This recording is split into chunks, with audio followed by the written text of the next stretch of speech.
పేరు నాని. ఎవడీడు? జగన్మోహన్ రెడ్డి బీఫారం ఒకటి నా మొహాన పడేస్తే, నేను వెళ్ళి బీఫారం ఆర్డీఓ ఆఫీసులో పడేస్తే జనం ఎమ్మకుత్తుడు గుద్ది ఫ్యాన్ గుద్ది మీద గుద్దితే ఎమ్మెల్యేగా అసెంబ్లీలో వచ్చి పడ్డాను. ఇప్పుడు నేను ఎవరిని? జగన్మోహన్ రెడ్డి గారు నా మీద దయదలిచి అరే మనవడరా నానిగాడు అని చెప్పి అక్కడ నుంచోబెడితే జగన్ మీద ప్రేమతో మీరు జెండా మోసిన కష్టం, మీరు చెమటోడ్చి ఇల్లు తిరిగి జగన్మోహన్ రెడ్డి గారి మీద ప్రజల్లో కలగజేసినటువంటి విశ్వాసం నన్ను ఎమ్మెల్యేని చేసినాయి. నాకు పొగరు బలిసింది, నాకు ఒళ్ళు కళ్ళు నెత్తి మీదకి ఎక్కినాయి, నాకు ఇద్దరు గన్మెన్లు వచ్చారు, తిప్పుమంటా తిప్పుకుంటా తిరుగుతున్నాను, కార్యకర్తలను పట్టించుకోలేదు. మీ బాధంతా మా మీద. నువ్వు ఎవరి కోసం పనిచేశావు?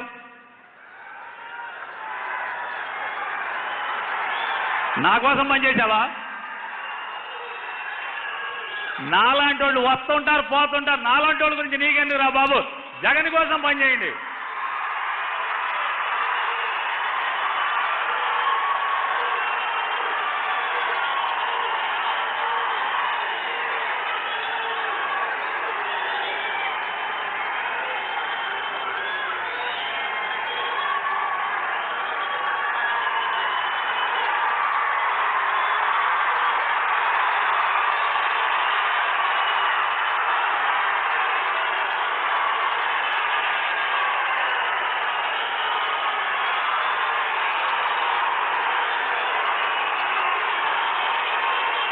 ఒక 2 చోట్ల చెప్పాను, ప్లెనరీలో 2 చోట్ల మాట్లాడాను.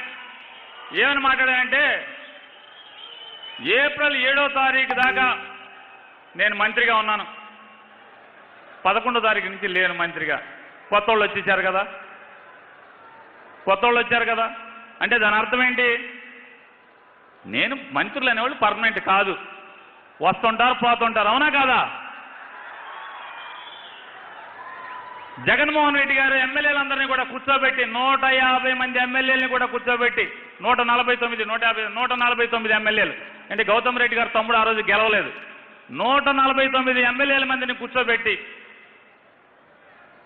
8 నెలలు మీకు టైం ఇస్తున్నాను. 8 నెలలు. మళ్ళీ కార్యకర్తల కాళ్ళు పట్టుకుంటారో చేతులు పట్టుకుంటారో ఏం చేస్తారో మీకు తెలియదు, మీ ఇష్టం. కార్యకర్తలను ఎంపటేసుకోండి, ఇల్లు తిరగండి. జగన్మోహన్ రెడ్డి గారు పంపించినటువంటి పథకాలు మీకు అందినయా లేదా? మధ్యలో ఎవడన్నా మాలాంటి బ్రోకర్లు ఆపారా ఏమన్నా? జగన్ గారు మీకు ఉత్తరం రాశాడు, ఈ పథకం రాశాడు, వచ్చిందా? ఈ డబ్బులు వచ్చినాయా? ఈ పథకం వచ్చిందా? రాలేదు. బాధ్యత పడండి, తప్పు మందనండి. జగన్మోహన్ రెడ్డి దగ్గర నుంచి ఎమ్మెల్యే వరకు, సర్పంచ్ వరకు, తప్పు మాదే, పొరపాటు జరిగింది, తప్పకుండా మీకు జరిగిన తప్పుని అన్యాయాన్ని సరిదిద్దేటువంటి ప్రభుత్వం ఇది, తొందరలోనే జగన్ గారికి చెప్పి సరిదిద్దుతానని చెప్పిన బాధ్యత పడండి. వాళ్ళ దగ్గర క్షమాపణ కోరండి. ఆ ప్రజల దగ్గర ఆడు పచ్చి తెలుగుదేశం అవడమని, ఆడు పచ్చి గ్లాస్ గుర్తామని, ఆడేమన్నామని అర్హత ఉందా లేదా? అర్హత ఉండి మన ప్రభుత్వం నుంచి ఏదో ఒక సాంకేతిక కారణాలతోనో ఏదోటో రాకపోతే తప్పు మాది అని ఒప్పుకోండి, సరిదిద్దుదాం, నాకు అప్పచెప్పండి, నాకు పంపించండి అని చెప్పారు. 8 మాసాల తర్వాత ఇల్లు తిరిగిన తర్వాత మీ ఎమ్మెల్యేల జాతకాలన్నీ కూడా తీస్తాను. ఎవడి జాతకంలో గీతలు జరిగిపోతే ఆయనల్లా ఎత్తి కొత్త వాడిని పెడతానని చెప్పాడు. దీన్ని బట్టి ఏమర్థమైంది మీకు? ఏమర్థమైంది? మొన్న ఏప్రిల్ 11వ తారీఖుతో నా బట్టి మీకేమర్థమైంది? మంత్రులు శాశ్వతం కాదు. ఇప్పుడు ఏమర్థమైంది జగన్ గారి మాట వల్ల? ఎమ్మెల్యేలు కూడా శాస్త్రం కాదు. జనం గుండెల్లో, కార్యకర్తల గుండెల్లో ఎవడుంటే ఆడే నా ఎమ్మెల్యే క్యాండిడేట్.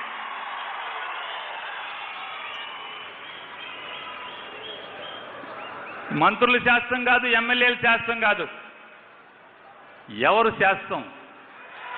జెండా మోసే ఈ కార్యకర్త మాత్రమే వైఎస్ఆర్ కాంగ్రెస్ పార్టీకి శాస్త్రం. పార్టీ నీది, నాలాంటి వాళ్ళు వస్తూ ఉంటారు పోతూ ఉంటారు, ఇవన్నీ మా గురించి ఎందుకు మీకు పట్టింపులు? సమయం కోసం నేను చెడిపోయాను, కార్యకర్తలను పట్టించుకోలేదు. వెయిట్ చేయండి, టైం ఉంది, జాతకాలు చూసే టైం ఉంది కదా. జాతకాలు చూసే టైం దాకా ఓపిక లేకపోతే ఎట్టగా? నువ్వెవరు మనిషివి? జగన్ మనిషి. జగన్కున్న లక్షణం ఏంటి? భూదేవంత సహనం లేకపోతే, తనకున్నటువంటి ఆత్మస్థైర్యం లేకపోతే, ఒక దుర్మార్గురాలు భారతదేశంలో ప్రతి రాజకీయ నాయకుడిని గడగడలాడిస్తే, ఆ రాజకీయ నాయకుల్ని ఆ రాళ్ళని గడగడలాడిస్తూ ఎన్ని కుట్రలు చేసినా చంద్రబాబుతో కలిసి 16 మాసాలు జైల్లో మగ్గదీసిన అడుగుకి వెనక దగ్గల జగన్ అంటే తగ్గేదేలే.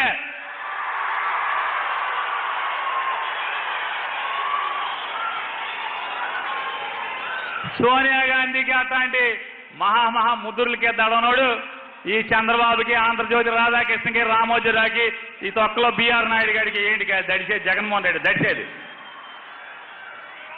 ఇంకా బుద్ధి జ్ఞానం రాకపోతే ఎట్లా బాబు మీ నలుగురికి? ఎవరిని దడిపిద్దామని మీరు ప్రయత్నం చేసేది? జగన్మోహన్ రెడ్డిని దడిపిద్దామని ప్రయత్నం చేసేది. చంద్రబాబు ఏంటి ఇదేమన్నా?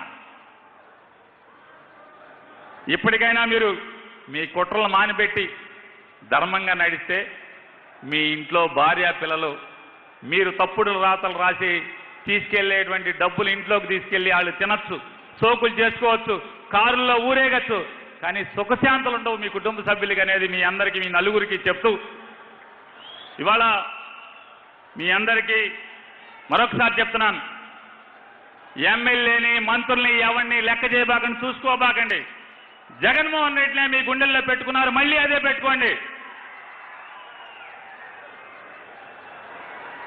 ఈయనేమి చంద్రబాబు నాయుడు కాదు, భయపడి తప్పుడు పనులు చేసినా మళ్ళీ ఆడికే టికెట్ ఇచ్చేవాడు ఏం కాదు. జనంలో బాగుంటే కార్యకర్తల గుండెల్లో మీరు ఏ ఎమ్మెల్యే ఉంటే ఆడికే సీట్ ఇస్తాడు తప్పితే మాలాంటి వాళ్ళని పీకి మారేస్తాడనేది మా మీద కోపాన్ని మీరు పార్టీ మీద పెట్టుకోబాకండి. మళ్ళీ పిడికిలి బిగించండి. వైఎస్ఆర్ కాంగ్రెస్ పార్టీ జెండాని గట్టిగా పట్టుకోండి. ఇన్నాకడ నన్ను ఒక ఆవిడ అడిగింది, ఇన్నాకడ ఒక కార్యకర్త నన్ను అడిగింది బయట, ఏమండి నాకు పాస్ లేదండి, నాకు పాసు, నేను జగన్ అంటే పడి చచ్చిపోతానండి అని చెప్పాను. పడి చచ్చిపోతున్నాం, ఇప్పుడు ఎందుకు పాస్ ఎందుకమ్మా నీకని అడిగా. అదేంటండి ఎవరెవరో డయాస్ ఎక్కారు, కొత్తగా పార్టీలో చేరిన డయాస్ ఎక్కారు, ఎవరెవరో అండి ఎక్కడెక్కడి నుంచో కొత్తగా వచ్చి ఎక్కేశారు, మేము ఎక్కద్దా అని చెప్పన్నారు.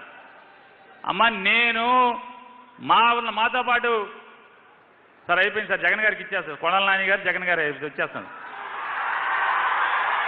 చివరిగా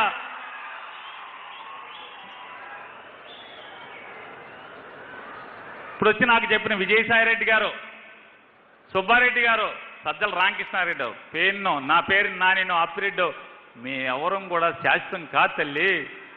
ఈ పార్టీకి కార్యకర్త శాశ్వతం. నువ్వు జగన్ మీద ప్రేమతో వచ్చావు, జగన్ మీద ప్రేమించు. మేమందరం కూడా స్వార్థంతో వచ్చాం, పదవి కోసం వచ్చాం, రాజకీయం కోసం వచ్చాం జగన్ దగ్గరికి. మీరు నికార్సైన ప్రేమతో వచ్చారు, మీకేం అక్కర్లా. జగన్ బాగుంటే చాలు, జగన్ ద్వారా ఈ రాష్ట్రం బాగుంటే చాలని పరితపించేవాళ్ళు మీరు. కాబట్టి దానికోసం మీరు చూడండి, దూరం నుంచి జగన్ చూడండి, చల్లగా ఉండాలి జగన్ అని చెప్పని ఆశీర్వదించండి. మీరు ఇళ్ళకెళ్ళండి, జగన్ చెప్పే మాట వినండి, ఇంటికెళ్ళి తూచా తప్పకుండా ఆచరించమని చెప్పని మీ అందరికీ అవరికి చెప్పాను, మళ్ళీ మీకు కూడా చెప్తాను. మీ అందరికీ విజ్ఞప్తి చేస్తూ మళ్ళీ విజయసాయిరెడ్డి గారు పక్కకు వచ్చే అవకాశం ఇవ్వకుండా మరొకసారి చెప్తున్నాను, జగన్మోహన్ రెడ్డి గారిని కాపాడుకోవాల్సినటువంటి బాధ్యత